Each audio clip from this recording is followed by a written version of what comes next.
जब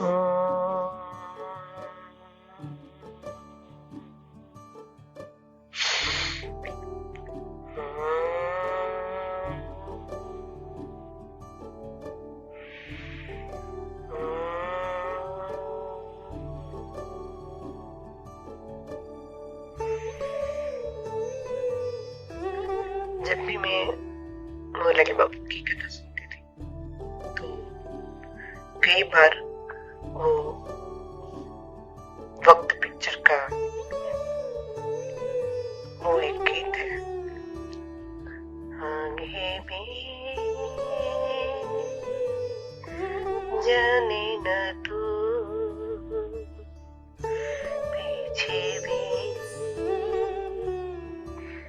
जाने न तू, जो भी है बस यही एक पल आगे भी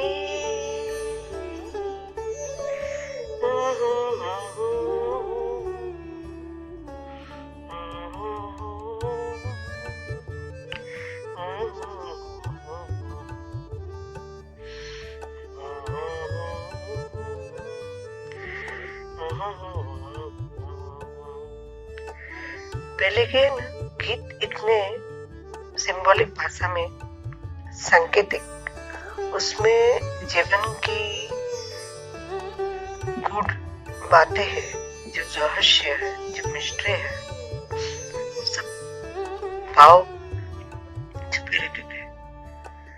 तो सच भी है ना, देखो आगे क्या होगा हमको नहीं पता। दूसरे दिन हम अभी सो जाते हैं कभी कभी, तो कोई ऐसे कहते हैं ना कि वो तो सोए और उठे ही नहीं। तो जीवन इतना संभंगुर है, कुछ भी बोल नहीं सकते कि अगले पल क्या होने वाला है। इसीलिए जो ज्ञानी है वो हमेशा कहते रहते हैं कि अब आपके हाथों में जो पल है ना, उसको आप एंजॉय कर लो, जी लो, जी भर के जी लो। पता नहीं दूसरे सन वो आपको हाथ में मीन्स जब भी कभी कभी क्या होता है, हम जैसे रास्ते में जाते हैं, कोई एकदम हमारे परिचित व्यक्ति मिल जाते हैं कभी कभी बहुत सालों के बाद बाय चांस, तो कुछ भी निश्चित नहीं है जिंदगी में। हम कितने खुश हो जाते हैं बहुत सालों के बाद हमारे मित्र मिलते हैं कभी। तो फिर जब भी हम बातें करते हैं पहले की, भूतकाल की और आगे की, भविष्य में क्या हम करेंगे, लेकिन वो भी आप जब भी बातें करो ना तो इतने तल्लीन होकर, जैसे एक अभी अभी मुझे याद आया, वो एक किताब भी पढ़ी थी मैंने अभी, एस धम्मो सनातनो, उसमें बुद्ध भगवान ऐसे मक्खी उड़ाते हैं अनजाने में, तो वो एकदम जागरूक हो जाते हैं कि ये तो यंत्रवत हो गया काम।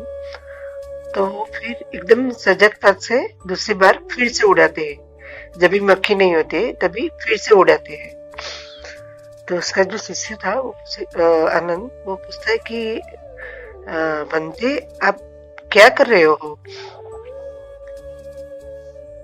अभी तो मुख्य है नहीं, आप ऐसे क्यों फिर से उड़ा रहे हैं। तो उन्होंने जवाब दिया बुद्ध भगवान ने कि तभी मैंने बेहोशी में उतारा, बेहोशी में उड़ाया, तभी मैं अगर होती तो मैं कैसे करता हूँ, ऐसा फिर से कर रहा हूँ, वही क्रिया रिपीट कर रहा हूँ कि दूसरी बार ऐसी गलती ना।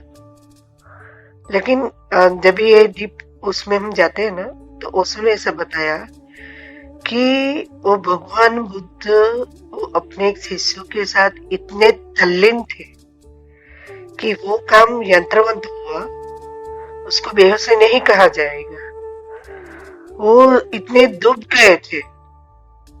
और प्रकृति ने कई काम ऐसे ही यंत्रवत रखे हैं कि समझो कहीं कुछ गिरता है तो आपकी आंखें एकदम से बंद हो जाती है, आपको करने नहीं पड़ती, अनायास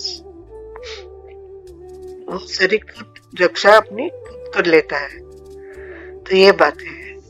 तो उसका थिंकिंग बहुत ही डीप रहा, और उसको समझने के लिए ना तो आपका मन एकदम खुला होना चाहिए, बिना किसी पूर्वाग्रह की दृष्टि लिए आप उसको सुनेंगे, तभी उसका मर्म आप कर पाएंगे। तो थोड़ा मगर जय ओशो, हर पल जीना सिखाया ओशो ने। तो ये मेरा जन्मदिन है, आज 11 बजे के बाद शुरू होगा। उसने कहा हर पल जन्म है, आपका नया जन्म है। बीता हुआ कल फिर से कभी आता नहीं है, बीता हुआ पल भी कभी आता नहीं है। जैसे एक बार जल नदी का पानी बह जाता है, वो फिर से वही पानी नहीं होता है, नया नया नया पानी आते रहता है। उसका गंगोत्री से, गंगा गंगोत्री से कहते हैं ना, मूल से नया नया और उद्भव होता रहता है, वो कभी खुटता नहीं। जैसे कहते हैं ना पातल कुआं हम बोलते हैं, तो एकदम जमीन के भीतर से आता है, तो उसका झरना कभी खत्म नहीं होता है। तो तेरा तुझको अर्पण, क्या लगे मेरा, थोड़ा मगरू, जय श्री हरिम तत्सत, ओम सत।